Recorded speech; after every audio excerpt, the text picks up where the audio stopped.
Mwenyekiti wa muungano ya dhehebu mbalimbali katika kaunti ya Elgeyo Marakwet, Bishop Aaron Kwambai, ambaye pia ni askofu wa kanisa la Outreach Revival. Na leo katika TV47 tunajadili kuhusu hatari za wahuni katika taifa letu.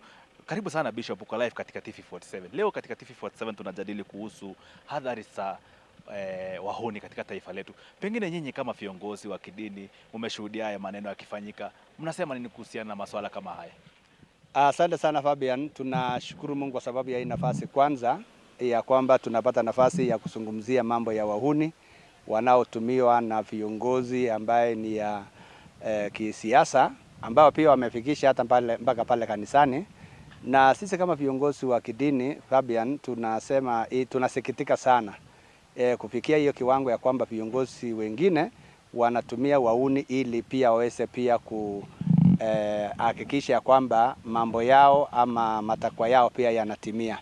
Na sisi kama viongozi wa kidini tunalaani kabisa tabia ya aina hiyo, kwa sababu hiyo haileti faida lakini inaleta hasara.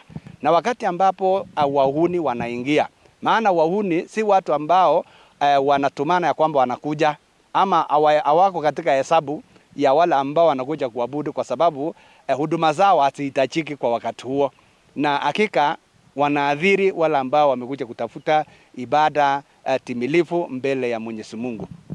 Kwa hivyo sisi kama viongozi wa kidini tunalaani tabia ya aina hiyo, na hata tungependa kuzungumzia wale ambao walio na hiyo tabia, kwa sababu tumeona ya kwamba hii ni tabia ambayo imeendelea sana na imeonekana ya kwamba ni kitu ya kawaida.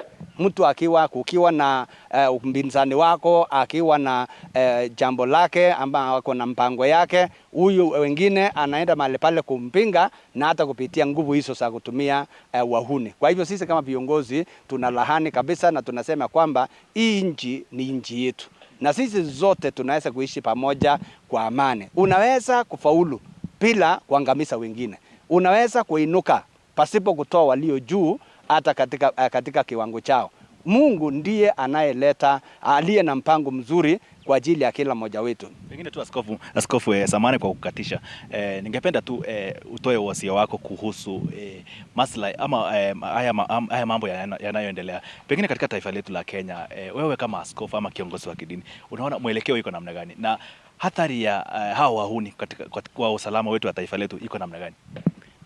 Kuna hatari kubwa sana Fabian, wakati ambapo kama tutapimana nguvu kutumia kwa wahuni. Kwa hivyo hatutaendelea vizuri na mwelekeo wa taifa haitakuwa sawa. Lakini mimi nashukuru kwa sababu taifa hili ni taifa ambayo inaongozwa na sheria. Na pia kuna wale ambao wanaotekeleza sheria katika taifa hili. Mimi ni kuomba wale ambao wanaotekeleza, tuko na walinda usalama ambao kwa sasa tunajua kwamba walinda usalama wetu wako na uwezo na wako na machinery ya kutosha kuhakikisha kwamba taifa hili la Kenya hakika liko na usalama. Taifa hili la Kenya alihitaji wahuni.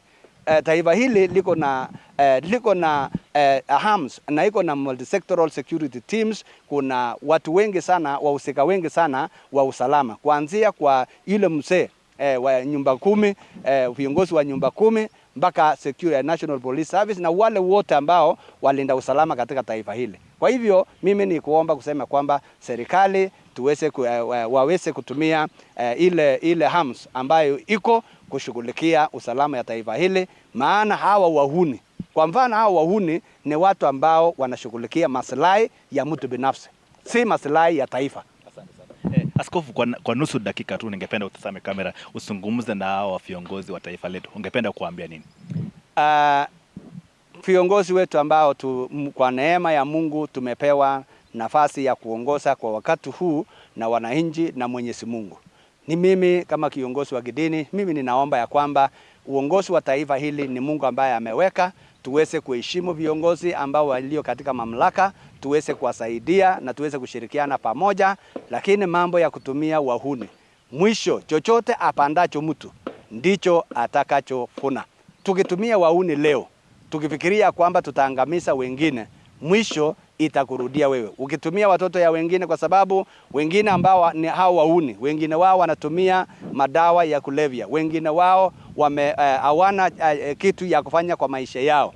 kesho hawataumisha watoto ya wengine, hata na watoto wako wewe mwenyewe wataumishwa na hawa. Wacha tutumie njia ya katiba ya nchi hii, tutumie njia ya amani, tuweze kuzungumziana, tuweze kushauriana. Hata kama uko na ajenda yako, tumia njia ambayo inayokubalika kikatiba, ili kwamba pia matakwa yako yaweze kutimia. Shukran sana askofu kwa muda wako. Kirobi, huyo ni askofu Aaron Kwambai ambaye ametoa maoni yake kuhusiana na wahuni na hatari zake katika taifa letu. Kutoka kwangu Kirobi, narekesha kwako. Na asante sana Fabian Kibet. Asante sana Fabian Kibet kwa kusemezana na mmoja wa wachungaji pale. Tukirejea kwako askofu, tukimalizia